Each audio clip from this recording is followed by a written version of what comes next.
kung madidecriminalize. Sa nakikita ko, I'm not talking foreign PNP leadership. Parang para sa akin, ito ay humiliating effect naman on part of the PNP. Bakit po? Ito na sa akin na yun.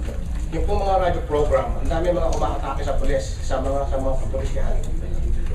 Maraming umakatake, na ganito, halos yung narinig ng buong pamilya, na ganito, pumurahin sa broadcast, sa radyo. Hindi ko nababangitin po mga pangalan ko anong programa yan. Eh, wala na kaming para ma-defense ang aming sarili. So, i-test natin yung mekanismo sinasabi nila. Bakit hindi mo sinabi mo lang? Bakit hindi natin i-testing po? Ba't di natin gamitin po yun? Ba't di natin gamitin yung mga self-regulatory grievance procedure na binanggit po nila?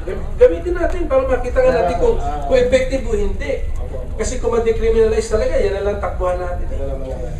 And of course, bago ko malimutan ito, and of course, some people hold the idea that one remedy would be the right of reply.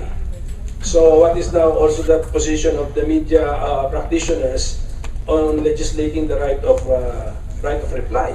If we decriminalize libel, the defamed personality must have a guaranteed space and time to reply.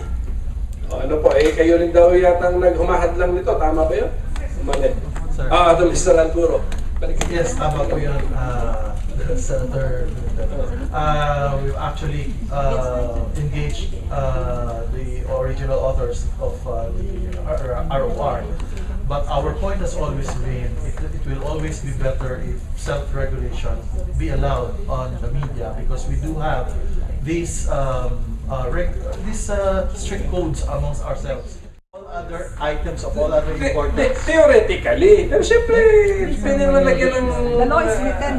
There is no. We're not talking about any bill ngayon about that. Theoretically, pwede nga siya. But we can be realistic, of course. For a 1-hour news program, sir, that will effectively crowd out the 1-hour news program and just make it into a he said, she said type of program, because that will be effective. Anyway, ano lang, pinasa ko lang yun kasi there's no bill right now on the right of reply sa tama ba? Am I correct? Sa House meron, pending sir, in my pero sa committee. Senate. Yeah, we know, sir. Wala pa, okay. But we're talking about kasi if we decriminalize libel, the avenues of redress. So, yun, ninyo din. How about this avenue? Ayaw ninyo pala. Sir, pwede po bang i-clarify? Kasi sa House of Representatives, napagkwentuhan na po yan nung mga nagpapanukala ng Freedom of Information law.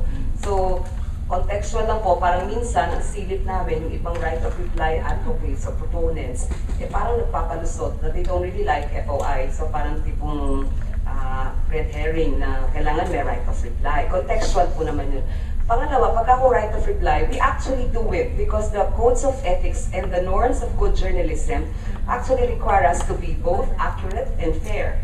Yung fairness aspect po is getting the other side, not just one side.